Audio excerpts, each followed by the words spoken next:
recently. The market was at 6.3, 6.5. Transfer of 2.2 lakh crores. Hello everyone, welcome to PW only IAS. दोस्तों, आज के session के अंदर हम डिस्कस करेंगे इकॉनमी के लास्ट 1 वीक यानी कि 1 सितंबर से लेके 8 सितंबर के बीच में जो भी कुछ इंपॉर्टेंट इकॉनमी के रिगार्डिंग कुछ करंट अफेयर्स न्यूज़ में रहे हैं उनको हम यहाँ पे आज के सेशन में डिस्कस करेंगे। प्लस साथ साथ कुछ एमसीक्यूज एंड अपने मेंस की आंसर राइटिंग की भी हम यहाँ पे अच्छे से प्रैक्टिस करेंगे। चलिए स्टार्ट करते हैं आज की डिस्कशन। बट बिफोर दैट, अगर आपको इस लेक्चर की पीडीएफ चाहिए तो आप मेरे Telegram channel Rishabh Sharma sir PW पे जाके मेरे साथ कनेक्ट कर सकते हो। प्लस जो भी कुछ इंपॉर्टेंट अपडेट्स होते हैं मैं यहीं पर टेलीग्राम पे आपके साथ शेयर कर दूंगा। दोस्तों, स्टार्ट करते हैं पहले टॉपिक के साथ, that is cabinet approves 7 major agriculture scheme. Union cabinet के द्वारा ना एग्रीकल्चर को बेहतर बनाने के लिए टोटल 7 स्कीम्स यहाँ पे अप्रूव कर दी गई हैं। हालांकि देखो, सारी स्कीम्स के बारे में हम थोड़ा थोड़ा पढ़ेंगे, बट सबसे ज़्यादा जो हमें इंपॉर्टेंट चीज़ समझनी है वो आपका डिजिटल एग्रीकल्चर मिशन के बारे में है। बाकी 6 भी डिस्कस करेंगे, but this one is something जो हमें थोड़ा सा डिटेल में समझनी होगी। पहली बात, मुझे आप लोग एक चीज़ बताओ, क्या आप लोगों को डीपीआई का मतलब पता है? डीपीआई का मीनिंग होता है डिजिटल पेमेंट इंफ्रास्ट्रक्चर। ठीक है, अब आप पूछेंगे सर डीपीआई का फुल फॉर्म तो पता लग गया, but what is the meaning of digital payment infrastructure? आप लोगों ने यूपीआई सुना है? बिल्कुल, यूपीआई आप इस्तेमाल भी करते हो। तो हमारी गवर्नमेंट ना जैसे ई गवर्नेंस को बेटर करने के लिए बहुत सारे इनिशिएटिव्स रन करती है, जिनमें एक यूपीआई है। यूपीआई ने क्या किया, कहीं ना कहीं पेमेंट इंटरफेस को बहुत ही स्मूथ कर दिया, उसको बहुत बढ़िया बना दिया। उसी तरह से हमारी सरकार आधार यूज करती है, आप लोग यूज करते हो आधार कार्ड्स को, तो वो क्या है, एक डिजिटल सोल्यूशन है और पब्लिकली अवेलेबल है डेफिनेटली, राइट। ये एक्चुअली डिजिटल पेमेंट नहीं है, डिजिटल पब्लिक आएगा यहाँ पे, इसकी फुल फॉर्म आप करेक्ट कर लो, डिजिटल पब्लिक इंफ्रास्ट्रक्चर। ये दरअसल में पब्लिक का मीनिंग यहाँ पे यही होता है कि लोगों के बेनिफिट के लिए कैसे आप किस चीज़ को फ्रीली अवेलेबल करवा सकते हो। या फिर आप लोगों ने डिजी लॉकर का आपने देखा होगा, कैसे आप अपने जो भी डॉक्यूमेंट्स होते हैं उनको बहुत आराम से एक्सेस कर पाते हो। तो हर एक सेक्टर के अंदर हमारी इस तरह से कोशिश होती है कि हमारे जो भी इस तरह से ई गवर्नेंस इनिशिएटिव्स चल रहे हैं ना, वो अलग अलग सेक्टर्स के अंदर आए एंड वो बेनिफिट करें। इसी तरह से एग्रीकल्चर के अंदर भी यही आपका डीपीआई का जो स्ट्रक्चर है ना, उसी के बेसिस के ऊपर हमने ये स्टार्ट किया है डिजिटल एग्रीकल्चर मिशन, ताकि टेक्नोलॉजी के इस्तेमाल से जो भी किसानों की जिंदगी है उसको हम बढ़िया कर पाएं। अब ओवरऑल अगर मैं बात करूँ ना टोटल 7 स्कीम्स की, तो टोटल 7 स्कीम्स के ऊपर सरकार टोटल खर्च जो बता रही है, टोटल आउटले होगा 14,000 करोड़ का। जो डिजिटल एग्रीकल्चर मिशन है, इसी के ऊपर टोटल 2800 करोड़ यहाँ पे खर्च होगा। थोड़े से इसके हम कंपोनेंट्स के बारे में जानते हैं कि आखिर क्या क्या चीजें हैं इस पर्टिकुलर मिशन के अंतर्गत, क्या क्या बातें करी गई हैं। देखो, one of the very important components जो कि आपका डिजिटल एग्रीकल्चर मिशन के अंतर्गत आता है, या ठीक है स्कीम के अंतर्गत आता है, वो है आपका एग्री स्टैक। एग्री स्टैक का मीनिंग क्या है? एग्री स्टैक के अंतर्गत ना आपके कुछ एक इंपॉर्टेंट कंपोनेंट्स हैं, जैसे एक फार्मर्स रजिस्ट्री करके कंपोनेंट है, एक विलेज लैंड मैप्स करके कंपोनेंट रजिस्ट्री, एंड एक है क्रॉप सोन रजिस्ट्री। इन तीनों को एक तरह से समझते हैं। पहला टर्म क्या है? Farmer registry. What does this mean? Meaning जैसा कि वर्ड में ही छुपा हुआ है ना, इसका मीनिंग यही है कि हमारे जो किसान हैं उनको रजिस्टर किया जाए। कैसे? जैसे हमारे यहाँ पे हर एक इंसान का जैसे आधार कार्ड होता है, बिल्कुल इन अ सिमिलर मैनर हमारे जो किसान होंगे ना, उनकी भी एक खुद की फार्मर आईडी होगी। समझ रहे हो? एक आईडी बनेगी फार्मर की, जो भी किसान होगा उसकी एक आईडी बन जाएगी, जो कि उसकी एक डिजिटल आइडेंटिटी होगी। अब ये जो फार्मर आईडी हुई, ये उस पर्टिकुलर किसान की कितनी जमीन है उसके लैंड रिकॉर्ड्स के साथ इसको लिंक किया जाएगा। इसके पास कितने पशु है, लाइफ स्टॉक वगैरह हो गया, कौन कौन सी फसलें ये ग्रो करता है, क्रॉप कितनी सो की जाती है, इसकी फैमिली की डिटेल्स क्या क्या चीज़ें हैं, क्या क्या स्कीम्स का ये बेनिफिट ऑलरेडी ले चुका है और क्या बेनिफिट से अवेल कर सकता है। ये सारी डिटेल्स की जो होंगी ना, वो इसी फार्मर आईडी के साथ लिंक कर दी जाएंगी। इसके माध्यम से किसान का पूरा डेटा यहाँ पे लिंक हो जाएगा। तो किसान को जब भी कोई स्कीम चाहिए होगी जिसका बेनिफिट उसको मिल सकता है, तो इस पर्टिकुलर फार्मर रजिस्ट्री कंपोनेंट में पूरा एक कंप्लीट डेटाबेस इसका ऑलरेडी हमारे पास अवेलेबल होगा।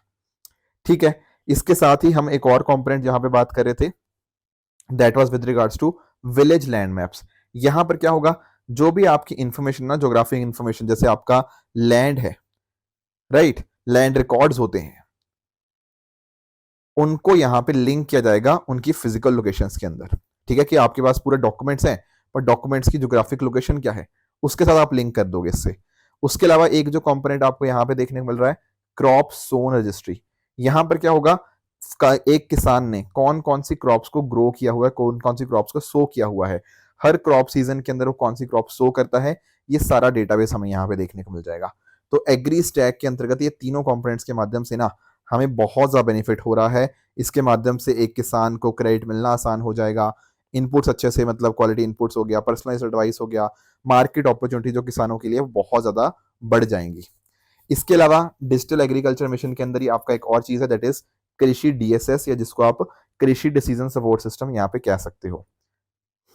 यहाँ पर क्या होगा, यहाँ पर इस पर्टिकुलर केडीएसएस के माध्यम से आपका जैसे डेटाबेस, जैसे आपका राइसाइट 1 हो गया, वेदास हो गया, डिपार्टमेंट ऑफ स्पेस, ये डेटा प्रोवाइड करेगा। उसके माध्यम से हमारे पास ना अच्छे एग्रीकल्चर इनसाइट्स आ पाएंगे। एक्चुअल में ना यहाँ पे जो इन्फॉर्मेशन आएगी वो आपके वेदर के रिगार्डिंग, सॉइल के रिगार्डिंग, कहाँ कहाँ पे कितने वाटर रिसोर्सेज की अवेलेबिलिटी है, किस तरह की क्रॉप्स हैं, ये सारा डेटा, जियो स्पेशल डेटा हो गया, फ्लड्स हो गया, ड्रॉट्स हो गया, इन सब चीज़ों के रिगार्डिंग जो डेटा होगा ना, वहाँ पे हमारी जो मदद करेगा दैट विल बी कृषि डीएसएस। तो आप नोटिस कर पा रहे होंगे किस तरह से इसका यूटिलाइजेशन होगा हमारे एग्रीकल्चर मिशन के द्वारा। ठीक है, तो एक तरह से आप नोटिस कर पाओगे सॉइल प्रोफाइल के लिए, डिजिटल क्रॉप एस्टिमेशन के लिए डिजिटल यील्ड मॉडलिंग हो गया, क्रॉप लोन के लिए कनेक्टिविटी हो गया, क्योंकि टेक्नोलॉजी के माध्यम से डेटा आ चुका है तो आर्टिफिशियल इंटेलिजेंस और बिग डेटा का इस्तेमाल हो पाएगा, बायर के साथ कनेक्टिविटी हो जाएगी, एंड कहीं ना कहीं जो भी नई नॉलेज होगी ना वो सारी की सारी मोबाइल फोन के ऊपर मिलने लग जाएगी। तो ये सारे बेनिफिट्स हमें देखने को मिलते हैं डिजिटल एग्रीकल्चर मिशन के अंतर्गत। मैंने जैसा कहा ना, टोटल 7 स्कीम्स थी, उनमें से पहली स्कीम जो है डिजिटल एग्रीकल्चर मिशन, यही सबसे ज्यादा इंपॉर्टेंट है। बाकी 6 स्कीम्स का भी ना मैं थोड़ा सा आपको आइडिया देता हूँ कि what are the other 6 schemes जो कि सरकार के द्वारा लॉन्च करी गई हैं। दूसरी स्कीम की बात करूं तो दैट इज आपका crop science for food and nutritional security. अब यहाँ पर क्या बात करी गई है, यहाँ पर बात है साइंस, साइंस यानी कि आपकी रिसर्च एंड एजुकेशन के रिगार्डिंग, आपका किस तरह से फूड के लिए जेनेटिकली इंप्रूवमेंट करी जा सकती है। ठीक है, pulses and oil seeds crops, क्योंकि हम नोटिस करते हैं ना कि हमारे यहाँ पे इनकी डिमांड काफ़ी अच्छी खासी है, कई बार हमें इनको इम्पोर्ट भी करना पड़ता है, तो वहाँ पर उन क्रॉप्स को हम कैसे बेहतर कर सकते हैं, इंसेक्ट्स, माइक्रोब्स, पॉलिनेटर्स, इन सब के ऊपर रिसर्च को इंक्रीज किया जाएगा। तो एक्चुअल में यहाँ पे ना फोकस पूरा रिसर्च के ऊपर ज़्यादा है। एंड इवन अगर हम बात करें ना, जैसे जैसे क्लाइमेट चेंज आ रहा है तो हमारे पास डेफिनेटली क्लाइमेट रेजिलिएंट वैरायटीज होनी चाहिए। आपकी फूड सिक्योरिटी को अगर हमें इंश्योर करना है 100 ईयर्स ऑफ इंडिपेंडेंस के ऊपर, तो हमारे पास इस तरह की रिसर्च एंड डेवलपमेंट की स्कीम डेफिनेटली यहाँ पे देखने को मिल जाती है। उसके अलावा एक और स्कीम है strengthening agriculture education management and social sciences scheme. अब यहाँ पर जैसे आपका NEP है, न्यू एजुकेशन पॉलिसी 2020 में आई, उसके माध्यम से जो भी हमारे नए नए एग्रीकल्चर प्रोफेशनल्स आ रहे हैं उनके पास किस तरह के स्किल्स होने चाहिए, तो वहाँ पर टेक्नोलॉजी का क्या इस्तेमाल होगा, जैसे AI, बिग डेटा, ये सब चीज़ें वहाँ पे प्रोवाइड की जाएंगी। तो एग्रीकल्चर एजुकेशन के साथ ये लिंकेज है। उसके अलावा अगर मैं बात करूँ, आपकी एक स्कीम है लाइफ स्टॉक के रिगार्डिंग। ठीक है, आपके पशुओं के रिगार्डिंग, उनको आप कैसे बेहतर कर सकते हो, कैसे आपको किसान की इनकम बना सकते हो लाइफ स्टॉक के माध्यम से, डेयरी के माध्यम से, उसको बेटर करने के लिए एक स्कीम है। वेटनरी एजुकेशन हो गया, राइट। इसके अलावा एक है आपकी हॉर्टिकल्चर के रिगार्डिंग, क्योंकि आप नोटिस करते हो आपके फ्रूट्स, आपके वेजिटेबल्स, आपके फ्लावर्स, आपके मशरूम, इस तरह की चीज़ें जो होती हैं आपके जो ठीक है, परफ्यूम्स वगैरह में आपके जो खुशबुएं यूज़ होती हैं, उन सब चीज़ों को यहाँ पे बेहतर बनाने के लिए, जिसके माध्यम से किसानों की इनकम कई गुना बढ़ सकती है, उसकी प्रोडक्शन हम कैसे इंक्रीज कर सकते हैं, तो उसके लिए एक स्कीम है। इसके साथ साथ एक स्कीम यहाँ पे है स्ट्रेंथनिंग ऑफ KVK मतलब कृषि विज्ञान केंद्र। यहाँ पर कृषि विज्ञान केंद्र का रोल ये रहता है कि जो आपकी अलग अलग नॉलेज है, इंफॉर्मेशन है, बेस्ट प्रैक्टिस है, वो किसानों तक पहुंचाई जा पाए। तो इन कृषि विज्ञान केंद्र को और बेहतर बनाने के लिए, उनको और स्ट्रेंथन करने के लिए 1200 करोड़ की हमने ये भी एक स्कीम यहाँ पे रन कर रहे हैं। एंड आखिरी जो 7वीं स्कीम है that is NRM scheme, national resource management. हम इसके माध्यम से हमारी एग्रीकल्चर प्रैक्टिसेस का क्या क्या इम्पैक्ट आता है, इन्वायरमेंट को कैसे प्रोटेक्ट करना है, राइट, उस चीज़ को, इंडियन एग्रीकल्चर को सेफ गार्ड करने के लिए ये आखिरी स्कीम हमें NRMS देखने को मिल जाती है। देखो, स्कीम्स डेफिनेटली इंपॉर्टेंट होती हैं, पर जो डिजिटल एग्रीकल्चर मिशन था ना, जिसको मैंने काफ़ी आपको डिटेल में एक्सप्लेन किया, वो स्कीम सबसे ज़्यादा इंपॉर्टेंट इनमें से थी। उसकी वजह से हमने उसकी काफ़ी डिटेलिंग में हमने उस चीज़ को अच्छे से डिस्कस कर लिया। ठीक है, तो ये पहला टॉपिक हमने यहाँ पे अच्छे से डिस्कस किया। नेक्स्ट चलते हैं अगले टॉपिक की तरफ, that is DRS, dispute resolution scheme. अब आप पूछेंगे ये क्या होता है डिस्प्यूट रेजोल्यूशन स्कीम। देखो, आप लोग इनकम टैक्स तो समझते ही हो, राइट। इनकम टैक्स इंडिया में आपको एक फाइनेंशियल ऑब्लिगेशन देखने को मिलती है, बिल्कुल सही बात है। अगर मान लो कोई पर्सन एक सर्टेन अमाउंट से ज़्यादा पैसा कमाता है, डेफिनेटली उसको इनकम टैक्स देना ही पड़ेगा। अब इनकम टैक्स के रिगार्डिंग कई बार बहुत सारे डिस्प्यूट्स आ जाते हैं, कई बार बहुत सारे ना कई मसले आ जाते हैं, जिसके इसमें कई बार क्या होता है कि सामने वाले पार्टी बोल रही है कि नहीं आपका टैक्स ज़्यादा बनता है, पर हमें लगता है हमारा टैक्स कम बनता है। तो उस चक्कर में फिर ना बहुत कई साल लग जाते हैं, लिटिगेशंस में ही हम फंस के बैठ जाते हैं। तो हमने एक स्कीम यहाँ पे ऑनलाइन या ई डिस्प्यूट रेजोल्यूशन सिस्टम यहाँ या स्कीम यहाँ पे हमने नोटिफाई करी है अभी सीबीडीटी के द्वारा। यहाँ पर क्या होगा ना, जो भी आपके इस तरह के इश्यूज चल रहे हैं उसमें लिटिगेशन को हम कैसे कम कर पाएं, प्लस जल्दी से जल्दी टैक्स पेयर्स के लिए कैसे मुद्दे को रिजॉल्व किया जा पाए, उसके लिए स्कीम आपको देखने को मिल जाएगी। दरअसल में अगर आप नोटिस करोगे ना इनकम टैक्स एक्ट 1961 को, तो इस इनिशिएटिव को उसी के सेक्शन 245 के अंदर एस्टेब्लिश किया गया है, जिसके माध्यम से अब आप क्या कर पाओगे, अपने डिस्प्यूट्स को रिजॉल्व कर पाओगे इलेक्ट्रॉनिकली, ठीक है, थ्रू द डीआरसी यानी कि डिस्प्यूट रेजोल्यूशन कमेटी के माध्यम से ऑनलाइन आप चीजें रिजॉल्व कर पाओगे। पर ध्यान रखना ये जो स्कीम है सबके लिए नहीं है, यहाँ पर कुछ एक ऑब्लिगेशंस मीट होने चाहिए। जैसे जो टैक्स पेयर की इनकम है वो साल के लिए 50 लाख रुपए से कम होनी चाहिए, plus at the same time जो डिस्प्यूट है वो अमाउंट 10 लाख से कम होना चाहिए। मतलब कि कमाई इंसान की जो होनी चाहिए वो 50 लाख से कम हो, एंड जो जिस मुद्दे पे डिस्प्यूट आया ना कि कितनी अमाउंट का डिस्प्यूट है वो 10 लाख से अगर कम है, तो डेफिनेटली आप ऑनलाइन इसको यूज कर पाओगे। प्लस साथ ही साथ यहाँ पर जो डिस्प्यूट होना चाहिए वहां पर कुछ इंटरनेशनल एग्रीमेंट या फिर सर्चेस उसको इन्वॉल्व नहीं होना चाहिए। अगर वो सब इन्वॉल्व है तो वहां पर इलेक्ट्रॉनिकली आप इस चीज को यूज नहीं कर पाओगे। तो ये चीज आपको थोड़ी सी पता होनी चाहिए डिस्प्यूट रेजोल्यूशन स्कीम के बारे में। तो जो कमेटीज होती है, ठीक है ना, तो अकॉर्डिंगली या तो वो पेनल्टी को कम कर देगी या प्रोसिक्यूशन को खत्म कर देगी या फिर ऑर्डर को मॉडिफाई कर सकती है। एंड जब ये एप्लीकेशन रिसीव होती है उसके 6 महीने के अंदर जो डिस्प्यूट रेजोल्यूशन कमेटी है उसको कोई ना कोई यहाँ पे एक्शन लेना होता है। अगला दोस्तों हमारा जो टॉपिक है दैट इज एनपीएस वत्सल्य। देखो 2 वीक्स पहले ना हमने काफी डिटेल में एनपीएस को डिस्कस किया था।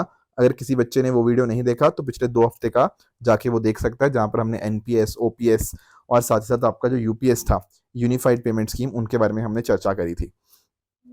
अब ये क्या है एनपीएस वत्सल्य? देखो एनपीएस मैंने आपके साथ डिस्कस किया हुआ नेशनल पेंशन स्कीम के बारे में, ठीक है ना। अब हम लोग जानते हैं कि जब एनपीएस की बात होती है, नेशनल पेंशन स्कीम की, तो ये एक तरह की क्या है, रिटायरमेंट बेनिफिट स्कीम है, ठीक है। जब आप रिटायर हो जाओगे तो आपको कुछ बेनिफिट मिल पाए, उसके लिए स्कीम थी, सरकार के द्वारा यहाँ पे लाई गई थी। तो कोई भी सिटीजन ऑफ इंडिया वो यहाँ पे इसका पार्ट बन सकता है डेफिनेटली। तो ये एनपीएस जो वत्सल्य है ना, ये दरअसल में बात करता है किसकी करता है, ये बच्चों की बात करता है, चिल्ड्रन की। आप पूछेंगे सर बच्चे तो कमाते ही नहीं है, वो कैसे मतलब स्कीम का पार्ट बन सकते हैं? यहाँ पर बच्चों के बिहाफ के ऊपर उनके जो पेरेंट्स हैं या उनके जो गार्जियंस हैं, वो यहाँ पर एनपीएस वत्सल्य के माध्यम से ना यहाँ पर अपने बच्चों के लिए चीजें कर पाएंगे। मतलब कि पेरेंट्स या गार्डियन अपनी तरफ से कंट्रीब्यूशन करेंगे अपने बच्चों के लिए, ताकि उनका जो भविष्य है वो एक तरह से सिक्योर हो पाओ। अगर आपको लगता है कि एनपीएस स्कीम अच्छी है और आप उसका पार्ट बनना चाहते हो और अपने बच्चों को भी बनाना चाहते हो, तो एनपीएस वत्सल्य का यहाँ पे इस्तेमाल कर सकते हो। अब होगा क्या, यहाँ पर जो पेरेंट्स होंगे वो उस तरह से पैसे उस पूल के अंदर डालते रहेंगे जब तक बच्चा 18 साल तक का नहीं हो सकता। जब वो 18 साल का हो गया, जब वो अडल्टहुड यहाँ पे आ गया, उस केस में क्या होता है, ये जो पूरा का पूरा पैसा होता है ना, वो रेगुलर आपका जो नेशनल पेंशन स्कीम अकाउंट होता है, एनपीएस अकाउंट होता है, उसमें यहाँ पे इसको कन्वर्ट कर दिया जाता है। यहाँ पर जो पेरेंट्स हो सकते हैं वो 500 रुपया या फिर मतलब महीने का 500 रुपया या साल का 1000 रुपया से भी 6000 रुपये से भी यहाँ से स्टार्ट कर सकते हो। तो बहुत कम अमाउंट में भी आप यहाँ पे इसको स्टार्ट कर सकते हो। अकॉर्डिंगली अगर किसी को चाहिए कि 18 साल के बाद कुछ और स्कीम के अंदर पैसा डालना है या कुछ और चीज के अंदर कन्वर्ट करना है, तो वो पर्टिकुलर चीज भी यहाँ पे अवेलेबल हो जाती है। तो अगर आपको एनपीएस पता था ना कि नेशनल पेंशन स्कीम क्या होती है, तो एनपीएस वत्सल्य बस और कुछ नहीं, पेरेंट्स के द्वारा अपने बच्चों के लिए एनपीएस अकाउंट खुलवाना ही आपका एनपीएस वत्सल्य कहलाया जाता है, जिसके माध्यम से पेरेंट्स या आपके जो गार्जियंस होते हैं वो एक बच्चे का जो फ्यूचर की फाइनेंशियल नीड्स होते हैं उनको यहाँ पे प्लान एंड सिक्योर करने की यहाँ पे कोशिश करते हैं। तो ये एनपीएस वत्सल्य आपको यहाँ पे पता होना चाहिए, राइट। किसके अंतर्गत आएगा? This will come under PFRDA, pension fund regulatory development authority. PFRDA को अथॉरिटी है जिसको सेटअप किया गया था अंडर द पीएफआरडीए एक्ट 2013। तो बेसिकली अपने आप में ये आपकी एक स्टैट्यूटरी अथॉरिटी हमें यहाँ पे देखने को मिल जाती है। कोशिश की यही होती है कि कैसे ओल्ड एज इनकम सिक्योरिटी यहाँ पे एस्टेब्लिश करी जा पाए एंड अकॉर्डिंगली जो पेंशन फंड्स है उसका यहाँ पे जो बेनिफिट्स है वो लोगों तक यहाँ पे पहुंच पाए। अब चल लेते हैं अपने एमसीक्यूज की तरफ। लास्ट वीक मैंने आपको 2 एमसीक्यूज दिए थे। एक था इन्फ्लेशन के बारे में, ये तो काफ़ी एक आसान क्वेश्चन है, मैंने पहले भी डिस्कस किया हुआ है, बहुत ही ईजी क्वेश्चन है। देखो होता क्या है कि मान लेते हैं 2 लोग हैं, पर्सन ए और पर्सन बी। अब मान लेते हैं पर्सन ए ने पर्सन बी को 100 रुपया उधार पे दिया, तो पर्सन ए क्या हो गया, क्रेडिटर, पर्सन बी कौन हो गया, ये हो गया डेटर, राइट। और बी ने प्रॉमिस किया कि साल के बाद ना ये पैसा रिटर्न कर देगा किसको, ए को, कितना, मान लो 10% ब्याज के ऊपर, तो 110 रुपये वापस कर देगा, ठीक है। ये तो है क्रेडिटर डेटर की कहानी, राइट। अब मान लेते हैं अगर आज की बात करें, अगर आज मान लो एप्पल जो आ रहे हैं वो 100 रुपया किलो के हिसाब से मिल रहे हैं मार्केट में, तो आज के दिन ना जो ए वाला बंदा होगा वो 1 किलो एप्पल खरीद पा रहा है, बिल्कुल, क्योंकि उसके पास 100 रुपये है।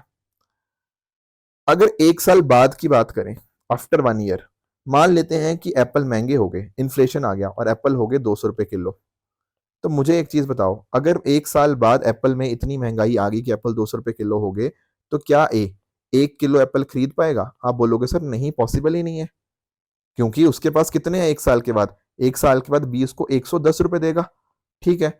अब 110 रुपये में तो 1 किलो एप्पल नहीं खरीद पाएगा। तो यहाँ पर पता क्या हुआ है, यहाँ पर इन्फ्लेशन का ना, महंगाई होने का नुकसान किसको फेस करना पड़ेगा है, आपके क्रेडिटर को। तो इन्फ्लेशन आपके क्रेडिटर को नुकसान पहुंचाता है, एंड ऑन द कॉन्ट्ररी जो क्रेडिटर का नुकसान हुआ वो डेटर का फायदा हो गया। तो definitely option number 1 is the correct answer. Statement 2 की बात करें, inflation benefits the bond holders. देखो जब मैं बात कर रहा था ना पर्सन ए की, तो पर्सन ए ने चाहे पैसा किसी को उधार पे दिया है तो हमने इसको बोल दिया क्या, क्रेडिटर। इन अ सिमिलर में अगर मान लो ऑप्शन नंबर जो पर्सन ए है वो किसी बॉन्ड को खरीदता है, तो वो क्या हुआ, बॉन्ड होल्डर। बॉन्ड होल्डर भी क्या ही काम कर रहा है, यही तो काम कर रहा है कि किसी को पैसा उसने उधार पे दिया हुआ है, तो जिसने पैसा उधार पे दिया है उसको नुकसान होता है। तो इन्फ्लेशन बेनिफिट नहीं करता बॉन्ड होल्डर को, बल्कि नुकसान पहुंचाता है। तो option number A 1 only will be the correct answer. दूसरा मैंने आपको होमवर्क दिया था कि यहाँ पर किस केस में आपको कैपिटल गेन इमर्ज होता हुआ देखने को मिल जाता है। देखो कैपिटल गेन कब होता है, मान लो आपके पास कोई एंटिटी थी, कुछ भी आपका एसेट था, और इस एसेट की वैल्यू बढ़ गई। मान लो आपके पास एक पेंटिंग थी, ये पेंटिंग की कीमत पहले मार्केट में 1 लाख थी, अब पेंटिंग इतनी पॉपुलर होगी कि आज उसकी कीमत 5 लाख हो चुकी है। तो 1 लाख वाली सेम पेंटिंग 5 लाख की कैसे होगी, क्योंकि यहाँ पे 4 लाख उसकी वैल्यू बढ़ गई है। ये 4 लाख वैल्यू बढ़ना ही दरअसल में कैपिटल गेन कहलाता है। तो होता क्या है ना, कैपिटल गेन के अंदर किसी चीज की वैल्यू बढ़ती है। यहाँ पे पेंटिंग एक थी तो एक ही रही है, मैंने ये नहीं कहा कि 5 पेंटिंग हो गई, नहीं, पेंटिंग एक ही थी। क्वांटिटी के अंदर बदलाव नहीं आता, वैल्यू के अंदर बदलाव आता है। तो पहली जो बात कर रहा था ना कि when there is an increase in sales of product, नहीं, सेल्स का मतलब तो ये हो गया कि प्रोडक्ट की क्वांटिटी बढ़ गई। क्वांटिटी बढ़ने से आपका कैपिटल गेन के साथ लिंक नहीं है, उसकी वैल्यू ऑफ द प्रॉपर्टी जो आपने ओन करी है ना, उसमें अगर इंक्रीज आता है उसको बोलते हैं। तो सेकंड करेक्ट है। उसी तरह से अगर मान लो पेंटिंग की जो बात बता रहा था वो भी बिल्कुल करेक्ट है। दरअसल में इसका आंसर बनेगा option number B, 2 and 3 only is the correct answer, right. अब आज का आपका होमवर्क क्या रहेगा, एक इन्फ्लेशन के साथ ही एक और मिलता जुलता क्वेश्चन है, इसको आप ट्राई कीजिएगा एंड मुझे आप नीचे कमेंट्स में इसका आंसर बता सकते हो कि इनमें से कौन सा करेक्ट रहेगा। एंड दूसरा आपका होमवर्क रहेगा एफआरपी के बारे में, इसका आंसर भी आप मुझे कमेंट्स में अपना बता सकते हो। अब देखो आज का आपका मेंस का होमवर्क यही रहेगा कि मिलेट्स आखिर क्या होते हैं एंड किस तरह से मिलेट्स बेनिफिशियल होते हैं फार्मर्स और कंज्यूमर्स के लिए। तो ये आप मुझे डेफिनेटली इसका जो आंसर होगा डिस्क्रिप्शन में आप मुझे कमेंट्स में बता सकते हो। लास्ट वीक मैंने आपको जो मेंस का क्वेश्चन दिया था वो ये था जीएसटी के कॉरस्पॉन्डिंग, कि कौन कौन से टैक्सेस जीएसटी के अंदर सब्स्यूम हुए हैं, उनको लिस्ट डाउन कीजिए एंड किस तरह से जीएसटी का इंप्लीमेंटेशन कैसा रहा है उसको आप जरा एनालाइज कीजिए। तो आइए चलिए डिस्कस कर लेते हैं जीएसटी के रिगार्डिंग। दोस्तों आज जो हम टॉपिक डिस्कस करेंगे वो है हमारा जीएसटी के रिगार्डिंग, यानी कि goods and services tax, right. अब दोस्तों जब मैं बात करता हूँ ना जीएसटी की, तो हम लोगों ने प्रीलिम्स पर्सपेक्टिव से तो इसको समझा ही हुआ है कि आखिर जीएसटी होता क्या है, कैसे कैसे वर्क करता है, वो सारा एस्पेक्ट हमने प्रीलिम्स में बहुत अच्छे से कवर किया है। अगर दोस्तों बात हम करें ना मेंस की, तो मेंस में ये अपने आप में टॉपिक इंपॉर्टेंट बन जाता है, क्योंकि अगर मैं बात करूं ना तो इसके ऊपर 3 बार यूपीएससी ने सवाल पूछा हुआ है, 3 से 4 बार, ठीक है। एक्चुअली में एक क्वेश्चन जो था ना वो पहले ही पूछ लिया गया था जब जीएसटी आया, उससे पहले की बात है, बाकी उसके बाद 3 बार क्वेश्चन आ गया है। एंड 1-2 बार क्वेश्चन जो आया वो करंट के ऊपर था, जो करंट में उस समय मुद्दा चल रहा था कंपनसेशन सेस का, जैसे आई थिंक 2021 में वो क्वेश्चन आया था। ऐसे 3 टोटल क्वेश्चन आए हैं, कुछ एक पार्ट स्टैटिक का भी होता है, कुछ एक पार्ट करंट का वो पूछ लेता है। पर अब क्योंकि देखो हमारे सामने लगभग 6-7 साल का डेटा है कि जीएसटी इंप्लीमेंट हुए इतना टाइम हो चुका है, तो थोड़ा सा हमें ना एक आइडिया रहना चाहिए कि आखिर 6-7 साल के अंदर हमें क्या पता लग गया है जीएसटी के बारे में, जीएसटी में क्या बढ़िया है क्या खराब है। वो बेसिक वाली चीजें नहीं डिस्कस करें क्योंकि हमने वो ज्यादातर चीजें प्रीलिम्स में डिस्कस कर ली थी। अब थोड़ा एनालिसिस के ऊपर हमारा फोकस होना चाहिए। थोड़ा सा जस्ट क्विक रिवीजन के लिए मैं आप लोगों को चीजें बता दूं, जैसे जीएसटी बेसिकली क्या है, one nation one tax one market, ठीक है, साथ में आप यहाँ पे वन मार्केट भी इसके साथ लिख सकते हो। दरअसल में पहले क्या होता था ना, जीएसटी से पहले आप जानते होंगे कि अलग अलग टैक्स, बहुत सारे टैक्सेस लगाए जाते थे, plus at the same time जब आप एक स्टेट से दूसरी स्टेट जाते थे तब भी आपके टैक्सेस बहुत ज्यादा बदलाव आ जाता था।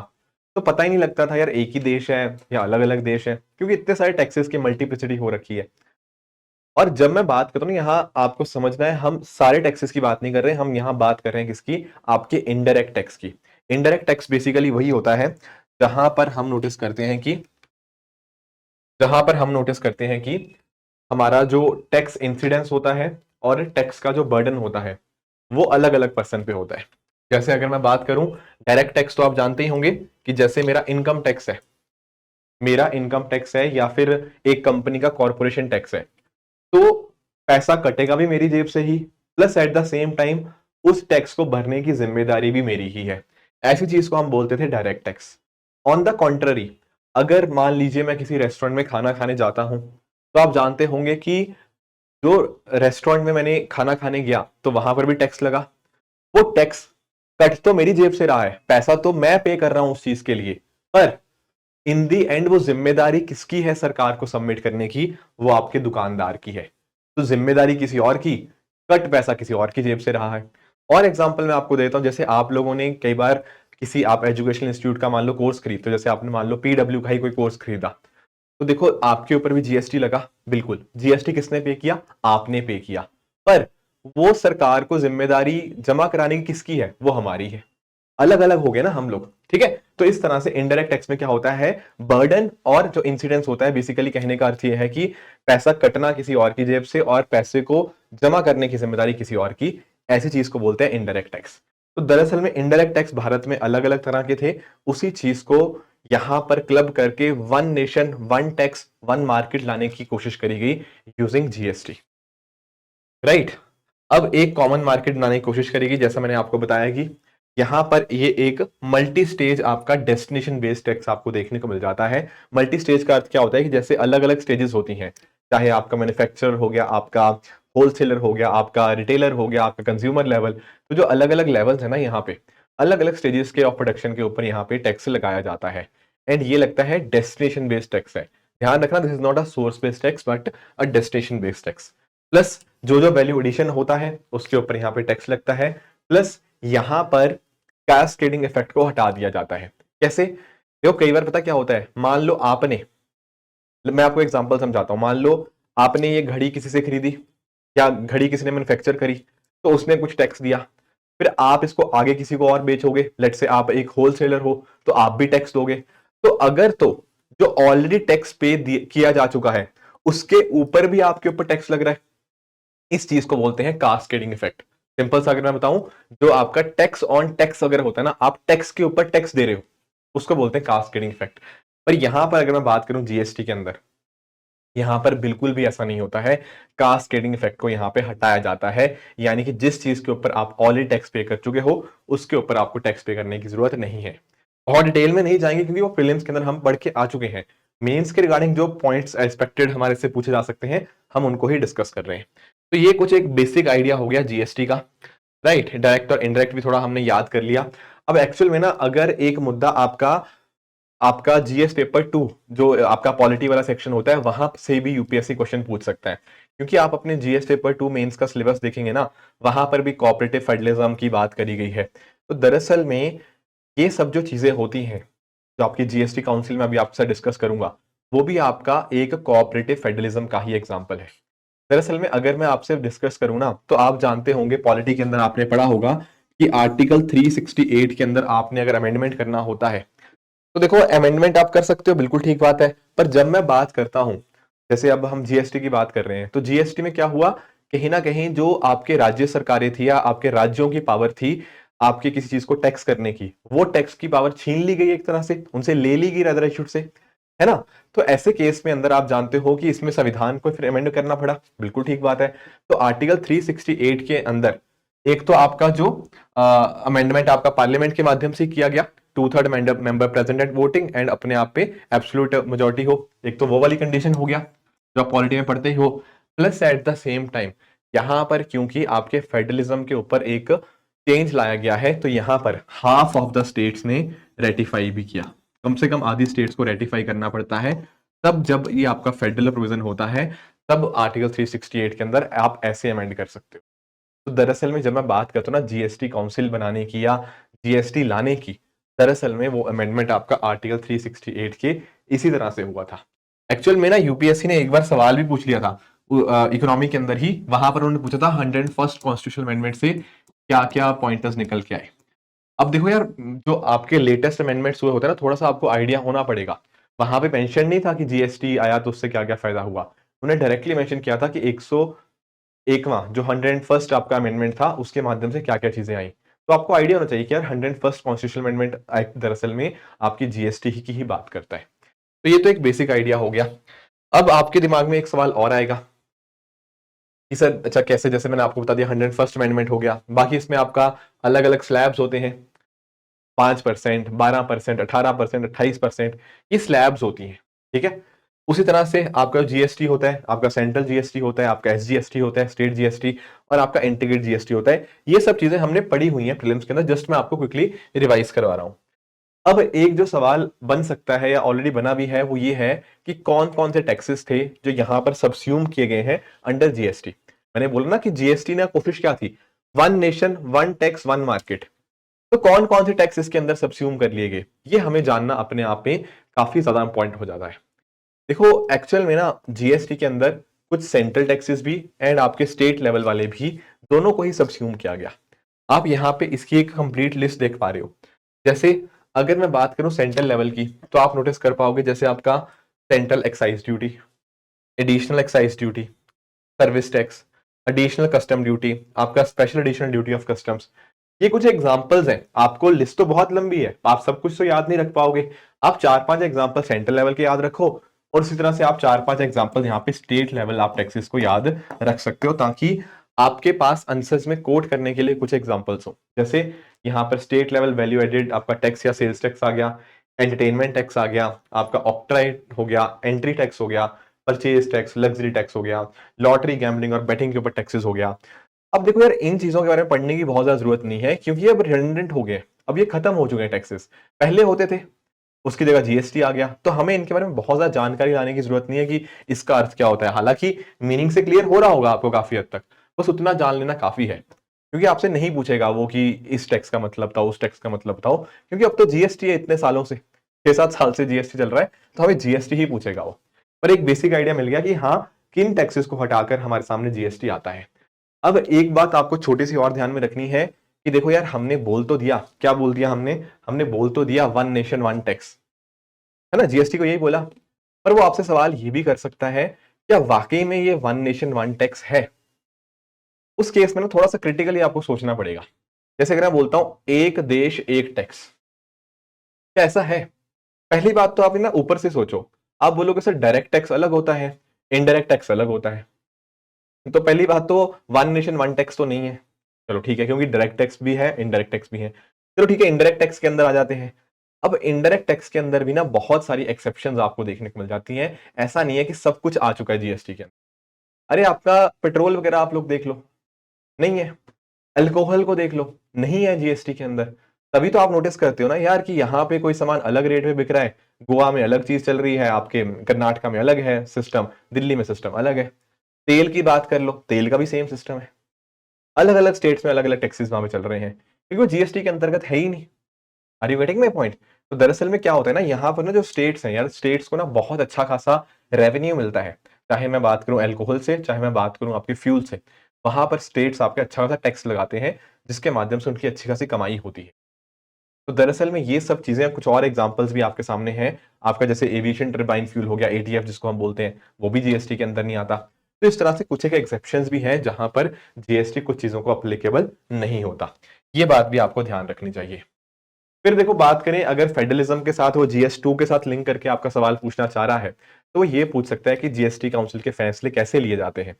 दरअसल में जैसा कि आप पिक्चर में देख पा रहे होंगे हमारे फाइनेंस मिनिस्टर जी आपको यहाँ पे देखने को मिलेंगे। तो ये जो सब चीजें मैं बात कर रहा था ना कि यार कितने परसेंट स्लैब होनी चाहिए, 5%, 12%, 18, 28, राइट, किस प्रोडक्ट को जीएसटी में लाना है किसको नहीं लाना, कौन तय करता है, ये तय करने की जिम्मेदारी आपकी जीएसटी काउंसिल की ही है।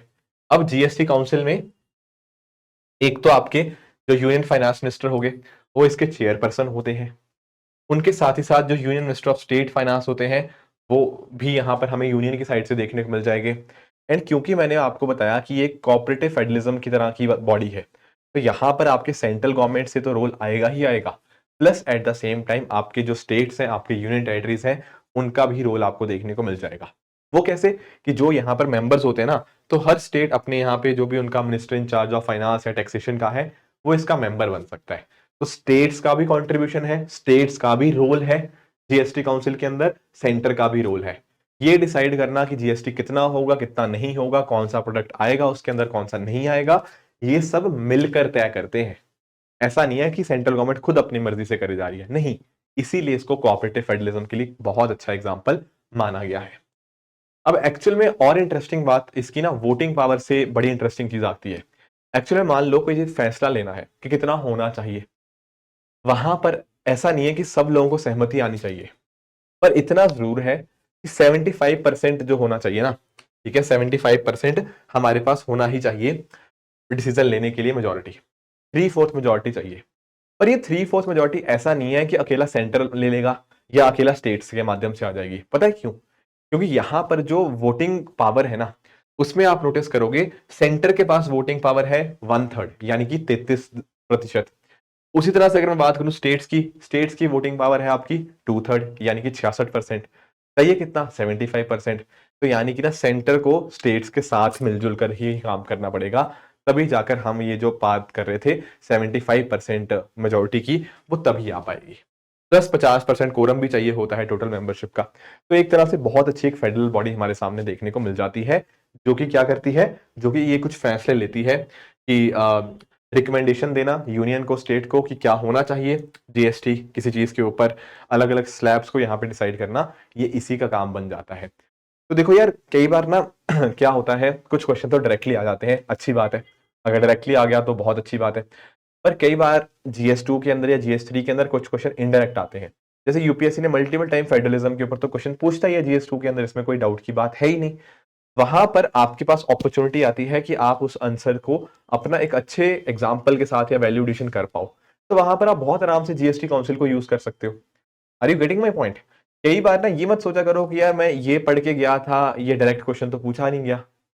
आपका ना देखो कंटेंट ऐसा नहीं होता कि हर किसी ने हर चीज पढ़ी होती है, that is not possible in maths, क्योंकि इतना सारा सिलेबस है, हर चीज तो हम नहीं कवर कर पाएंगे। चलो सिलेबस कवर कर भी लिया तब भी जो क्वेश्चन यूपीएससी पूछेगा कुछ एक क्वेश्चन तो हमारे पढ़े हुए से बाहर से आएंगे ही आएंगे। उस समय के ऊपर आपके दिमाग में जो भी कंटेंट है आप उसको कैसे यूज कर पाते हो अपने आंसर के अंदर, वो डिटरमिन करता है कि आप कितना अच्छा स्कोर करोगे। ये मत सोचो कि यार मैं जो पढ़ के आया था उसमें सिर्फ इतने ही क्वेश्चन आए, ये क्वेश्चन तो आया ही नहीं उस पेपर के अंदर। हाँ ठीक है, ये चीज होती है, पर जो आपने पढ़ा हुआ है क्या आप उसको किसी तरह से उसको अंदर यूटिलाइज कर सकते हो? अगर ये वाली स्किल आपको आती है ना तो आप नोटिस करोगे आपके मार्क्स मेंस में अपने आप अच्छे आएंगे।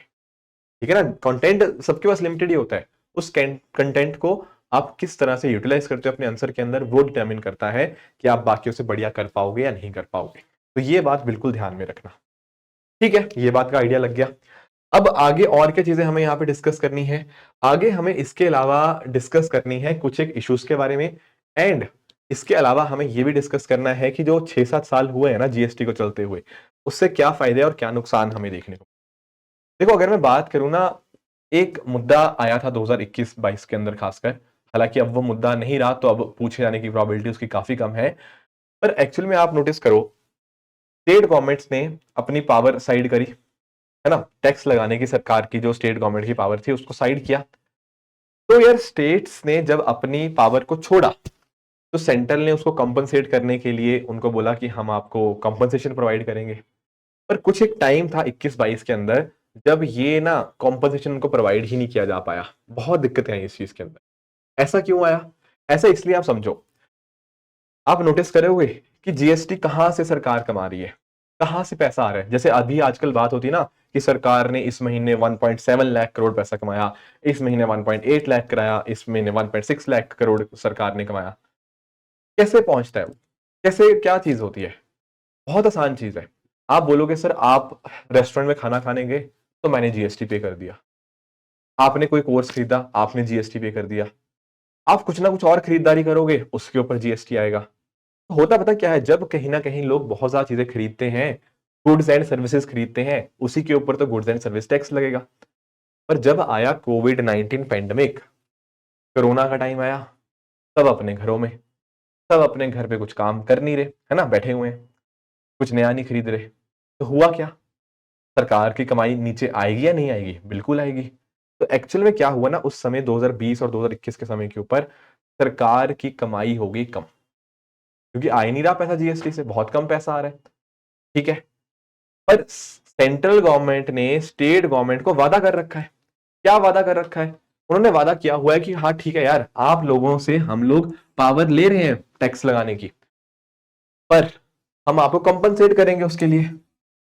अब कंपनसेशन तो हर साल ऐसा बोला गया था कि हर साल 14% से इंक्रीज होगा, हर साल 14% बढ़ता रहेगा।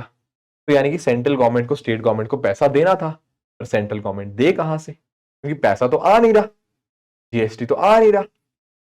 Are you getting the point? तो उस समय यहां पे दिक्कत आई थी। स्टेट गवर्नमेंट बोल रही थी कि हमें पैसा मिलना चाहिए सेंट्रल गवर्नमेंट से, सेंट्रल गवर्नमेंट कह रहे कि हमारे हाथ में ही नहीं है, क्योंकि ये जो कोविड-19 पेंडेमिक था ये एक्ट ऑफ गॉड था।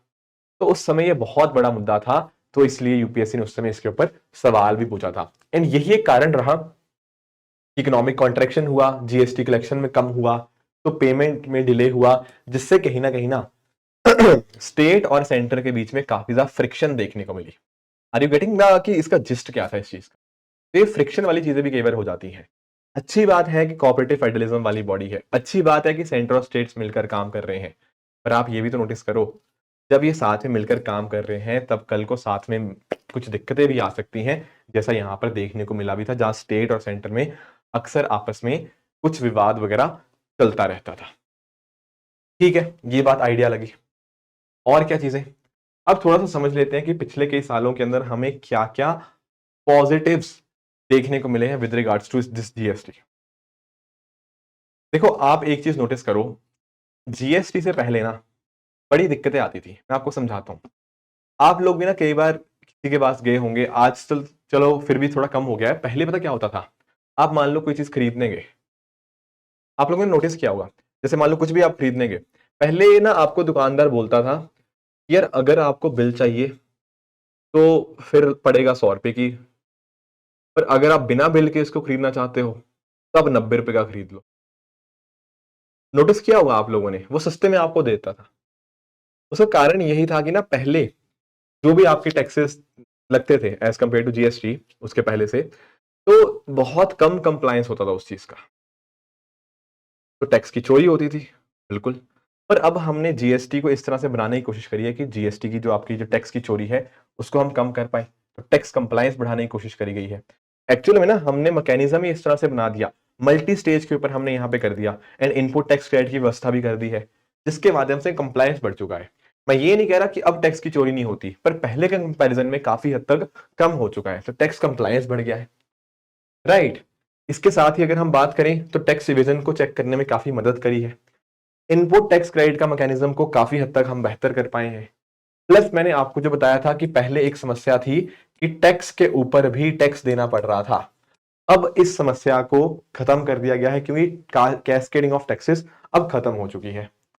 इसके अलावा अगर हम बात करें जीएसटी काउंसिल की, तो बहुत अच्छा एग्जांपल है हमारे सामने कोऑपरेटिव फेडरलिज्म का। साथ में ही ना पहले देखो एक बहुत बड़ी समस्या ये होती थी कि मान लो मैं एक कंपनी खोल के बैठा हूं, मैं मध्य प्रदेश में भी काम करता हूं, मैं महाराष्ट्र में भी काम करता हूं, मैं मणिपुर में भी काम करता हूं, मैं केरला में भी काम करता हूं, मैं पंजाब में भी काम करता हूं। पहले ऐसा लगता था कि यार यहाँ पे अलग टैक्स चल रहा है, वहां अलग टैक्स का सिस्टम, वहां अलग टैक्स का सिस्टम।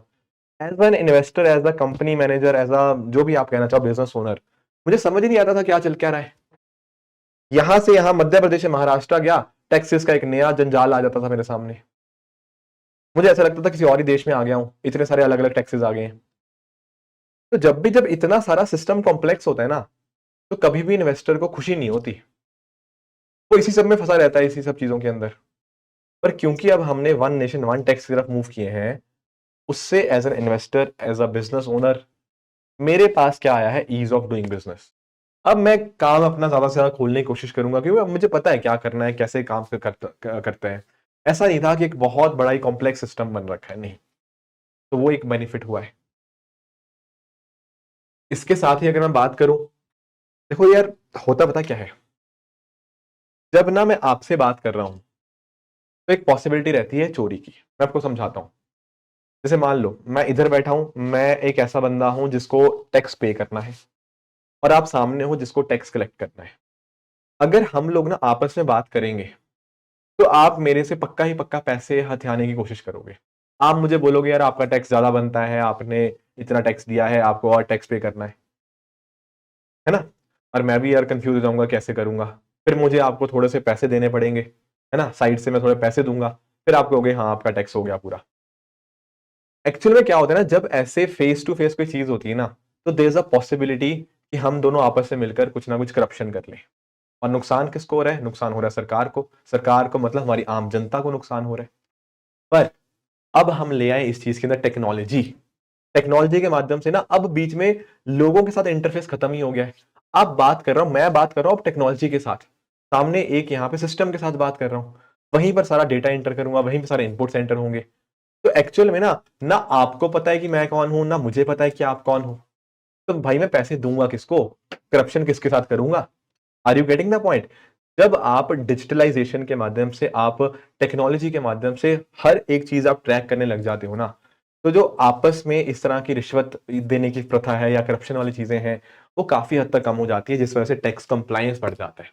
तो लो इंटरफेस की वजह से हरासमेंट का स्कोप हो गया, ब्राइबरी हो गया, इंस्पेक्टर राज हो गया, इस तरह की चीजें कम होंगी। इस तरह की चीजें कम होती हैं तो कहीं ना कहीं साथ ही साथ क्या बढ़ता है?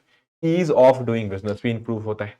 उससे नए नए रोजगार बनते हैं, एंड द प्रोसेस साथ में अगर मैं बात करूं, ठीक है, टैक्स मार्केट का फ्रेगमेंटेशन कम हुआ है। बाकी मैंने आपको बताया जीडीपी बढ़ाने के अंदर, रेवेन्यू इंप्रूव करने के अंदर, आपके एक्सपोर्ट बूस्ट करने के अंदर मदद मिली है। क्योंकि देखो जब बिजनेसमैन खुश होगा तो सब चीजें साथ साथ में ये भी बढ़ेंगी। बिल्कुल ठीक बात है। मेक इन इंडिया को एक बूस्ट मिला है, राइट। और टेक्नोलॉजी वाली चीज तो मैंने आपको बताई थी। अब देखो ये तो था सिक्के का एक पहलू, जो बात करता है कि हाँ भाई जीएसटी आया, बहुत बढ़िया बढ़िया चीजें करी। कोई डाउट नहीं है इसके अंदर कि जीएसटी ने बढ़िया चीजें करी, बिल्कुल करी है। पर यार कुछ एक छोटी छोटी चीजें हैं जो हम अच्छे से नहीं कर पाए, जो शायद थोड़ी और बढ़िया अभी भी हो सकती। कैसी चीजें सर? जैसे फॉर एग्जांपल देखो, एक्चुअल में ना बहुत बार ऐसे एग्जांपल्स देखने को मिलते हैं कि डिजिटल इंफ्रास्ट्रक्चर प्रॉपर ना होने की वजह से कुछ ना कुछ ग्लिच आ जाता है इस चीज के अंदर। अब देखो आपने सिस्टम ही पूरा टेक्नोलॉजी के ऊपर बेस्ड बनाया है, और कल को टेक्नोलॉजी रास्ते में कभी फेल कर जाती है, वो एक इशू आ गया। बाकी कई बार ऐसे एग्जांपल्स आ जाते हैं, ऐसी न्यूज आ जाती हैं कि किसी का डेटा चोरी हो गया है। आजकल तो कंपनीज के थ्रू डेटा चोरी हो जाता है कि यार कभी एग्जांपल मतलब न्यूज में आया था कि जोमेटो का डेटा चोरी हो गया, इसका डेटा चोरी हो गया, आधार का डेटा चोरी हो गया। उसी तरह से यहाँ पर जो भी आपका आपके जो जीएसटी के सारी चीजें होती हैं उसका डेटा भी चोरी होने की कई बार खबरें आती हैं। सच है या नहीं है, दैट इज सेपरेट थिंग। पर ये सब चीजें पॉसिबिलिटी है। डेटा प्रिवेसी है नहीं है, नो वन नोस। सरकार को पूरा आइडिया है, उसके बेसिस के ऊपर मेरे ऊपर गलत तरह से निगरानी भी रख सकती है। और क्या है, आपने बोल तो दिया, जैसे मैं आपको कह रहा था वन नेशन वन टैक्स, पर इतनी सारी चीजें उससे बाहर है जीएसटी से, तो क्या ही पॉइंट है। प्लस आप नोटिस करो ना, एग्रीकल्चर के ऊपर आप जानते हो देखो टैक्स तो लगाया नहीं जाता, डायरेक्ट टैक्स की बात करें। पर अगर मैं बात करूं आपके, तो फार्मर्स को बहुत सारा जीएसटी पे करना पड़ता है, डिफरेंट डिफरेंट आपके एग्रोकेमिकल्स, फर्टिलाइजर, सेफ्टी किट्स के ऊपर, जैसे आईवीआर हो गया, मास्क, ग्लव्स हो गया, इन सब चीजों के ऊपर। पर उनको वहां पे इनपुट टैक्स क्रेडिट तो मिलता नहीं है। और इनपुट टैक्स क्रेडिट नहीं मिलेगा, दिक्कत क्या आएगी? दिक्कत ये आएगी कि वो वस्तुएं महंगी हो जाएंगी। ये एक क्वेश्चन मार्क रहता है। प्लस आप बात करो ना यार, जीएसटी स्ट्रक्चर को क्या लेकर आया गया था? इसीलिए आया गया था कि जो टैक्सेस का सिस्टम इतना ज्यादा कॉम्प्लेक्स है ना, उसको थोड़ा सा हम सिंप्लीफाई कर पाए। अब काफी लोगों का ये मानना है कि भाई जीएसटी ने कुछ हद तक सिंप्लीफाई किया होगा, पर जीएसटी ही अपने आप में बहुत कॉम्प्लेक्स है। आप नोटिस करोगे यार, जीएसटी इंडिया में बहुत ही कम लोगों को समझ आता है कि जीएसटी आखिर है क्या। क्योंकि जीएसटी इतना कॉम्प्लेक्स बना दिया। तो पॉइंट ही क्या था, फोकस तो ये था ना कि जीएसटी आएगा तो बाकी सारी चीजों को आसान बनाएगा। आपने जो एक जगह को हटा के दूसरी जगह जो बना दिया, इट इज लाइक कि आपने पुरानी चीज को एक नई वाइन मतलब नई बॉटल में डाल दिया, पुरानी वाइन को ही। हालांकि उतना कॉम्प्लेक्स नहीं है पर अभी भी कॉम्प्लेक्स है, अभी भी लोगों को नहीं समझ आता कि जीएसटी क्या होता है। ऊपर से लोग बोलते थे कि यार एक ही टैक्स लगेगा, तो ज्यादातर देशों में ना एक सिंगल स्लैब होती है, यहाँ पर स्लैब का ही समझ नहीं आ रहा कि 5%, 12%, 18, 28, फिर उसमें कभी चेंजेस करते रहते हैं। अच्छे चेंजेस होने चाहिए, अच्छी बात है, पर कई बार ऐसा देखा गया कि कुछ चेंजेस ऐसे भी हैं जो बहुत ही कॉन्ट्रोवर्शियल हो जाते हैं। कभी लस्सी के ऊपर टैक्स लग रहा है, कभी दही के ऊपर टैक्स लग रहा है, कभी पराठे के ऊपर टैक्स लग रहा है। तो मतलब ऐसे क्वेश्चंस भी उठेंगे।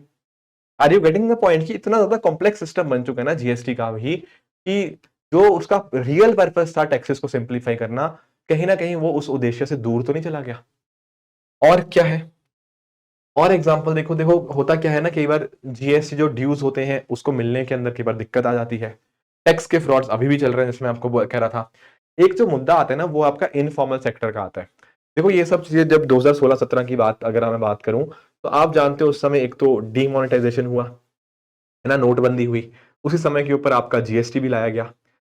तो दरअसल में ऐसा बताया जाता है कि इन इन जो आपके स्टेप्स लिए गए, हालांकि हो सकता है इनके इंटेंशंस अच्छे रहे हों, पर इन स्टेप्स की वजह से इनफॉर्मल सेक्टर के ऊपर थोड़ा नेगेटिव इंपैक्ट आया है। क्योंकि ये जो इंडिया में एक मैसिव लेवल के ऊपर इनफॉर्मल सेक्टर देखने को मिलता है, उसकी फंक्शनिंग के ऊपर बहुत बड़ा बदलाव आ गया रातों रात के अंदर, जिस वजह से उसके साथ वो अडॉप्ट करने के अंदर सक्षम नहीं थे, एंड काफी सारे लोगों को अपना बिजनेस बंद भी करना पड़ा। तो काफी इनफॉर्मल सेक्टर के ऊपर इसका नेगेटिव प्रभाव भी देखने को मिला है। बाकी देखो एक चीज होती है जिसका नाम हम जानते हैं इन्वर्टेड ड्यूटी स्ट्रक्चर। देखो अभी भी काफी सारे एरियाज ऐसे हमें देखने को मिलते हैं जहां पर आपके जो इनपुट्स होते हैं उनके ऊपर जो आपका टैक्स रेट लगता है वो ज्यादा है, और अगर आपकी आउटपुट बनी हुई प्रोडक्ट होती है उसके ऊपर टैक्स रेट कम है। ये जो कहीं ना कहीं सिस्टम है ना, ये आपके लोकल मैन्युफैक्चरर्स को काफी मैसिव लेवल के ऊपर हिट करता है। तो इन्वर्टेड ड्यूटी स्ट्रक्चर का होना भी एक कंसर्न है जीएसटी के अंदर। इसके अलावा हम बात करें, कई बार रिफंड की दिक्कत आती है, जो कि एग्जांपल्स आते हैं मल्टीपल टैक्स स्लैब 5%, 12%, 18, 28, ये भी काफी बार कंफ्यूजन कॉज करते हैं। बाकी अगर हम बात करें, देखो भारत में जो टैक्स रेट्स हैं, ऐसा बताया जाता है कि जैसे फॉर एग्जांपल ऑटोमोबाइल्स हो गया, आपके बिल्डिंग्स हो गया, कंस्ट्रक्शन मटेरियल हो गया, इनके ऊपर ना जो देखो टैक्स लगाया जाता है, ऐसा मानते हैं कि काफी ज्यादा है। और आप नोटिस करो यार, चाहे ऑटोमोबाइल की बात करो, बिल्डिंग सेक्टर की बात करो, कंस्ट्रक्शन मटेरियल की बात करो, ये तो वो वाले सेक्टर है ना जिससे बहुत सारे लोगों को अच्छा खासा रोजगार मिलता है। बिल्कुल। और इन चीजों से डेवलप होने का मतलब है कि और जो बाकी एंसिलरी के सेक्टर्स हैं उनको भी बहुत अच्छा खासा प्रोत्साहन मिलेगा। बिल्कुल। अब इनके ऊपर ज्यादा जीएसटी होगा तो दिक्कत तो आएगी आएगी। बिल्कुल। तो ये भी एक अपने आप में कंसर्न है कि टैक्स रेट इनके ऊपर ज्यादा होना एक काफी गलत चीज हमें देखने को मिल जाती है। एक आखिरी पॉइंट है एंटी प्रॉफिटिंग का। एक्चुअल में ना सरकार ने एक बॉडी बनाई थी एनएपीए के नाम से, नेशनल एंटी प्रॉफिटिंग अथॉरिटी। उसका फंक्शन ये था कि लेट्स से मान लो सरकार ने अगर जीएसटी कम कर दिया, जीएसटी काउंसिल ने अगर रिकमेंड किया कि हाँ आपका जीएसटी रेट कम होना चाहिए, तो वो जीएसटी रेट कम करने की वजह से जो फायदा होना चाहिए वो इन दी एंड कस्टमर का होना चाहिए। बिल्कुल सही बात है, तभी तो कम कर रहे हैं।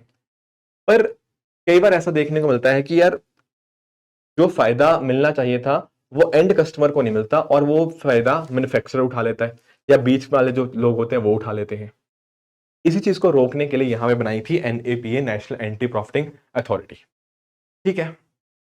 पर काफी सारे लोग इस पर्टिकुलर चीज से नाखुश हैं। उनका ऐसा कहना है कि देखो हमारा संविधान में आर्टिकल 19(1)(g आपको देखने को मिलता है, फंडामेंटल राइट है हमारा। बिल्कुल। तो कहीं ना कहीं मैं अपना प्रोफेशन क्या करना चाहता हूं, कैसे काम करना चाहता हूं, मेरे हाथ में होना चाहिए। अगर सरकार ये मुझे बताएगी कि हाँ भाई आप इसके ऊपर दाम ऐसे नहीं चेंज कर सकते, ये नहीं कर सकते, वो नहीं कर सकते, वो कहीं ना कहीं आर्टिकल 19(1)(g के अगेंस्ट आता है। अब ये एलिगेशन है, ठीक है ना, कि एलिगेशन है कि ये चीज नहीं होनी चाहिए, बट ठीक है, जस्ट एक पॉइंट था। ठीक है ना। तो आपको ना जब हम बात करते हैं जीएसटी की, तो एक बेसिक आइडिया जीएसटी का डेफिनेटली होना चाहिए, किस तरह के जीएसटी के अंदर हमने टैक्सेस को सब्स्यूम किया है, एक वो आइडिया हो गया। प्लस अब क्योंकि टाइम अच्छा खासा हो चुका है तो हर साल इसके ऊपर रिपोर्ट्स भी आती हैं कि क्या बढ़िया हुआ है पिछले सालों के अंदर, क्या खराब हुआ है। तो एक उसका एक कंप्लीट होलिस्टिक आपका ना असेसमेंट करवाने की मैंने आज के सेशन में कोशिश करी है। तो आई होप आपको ना जीएसटी जो था काफी हद तक समझ आ गया होगा। बाकी आप लोगों ने जो प्रीलिम्स में पढ़ा होगा उससे कुछ फैक्चुअल वाली चीजें हैं वो आप डेफिनेटली आप रिवाइज कर सकते हो, पर ओवरऑल जो असेसमेंट था जो मेंस के लिए ज्यादा रिक्वायर्ड रहता है, आई होप आपको वो जीएसटी का आज के सेशन में मिल गया होगा।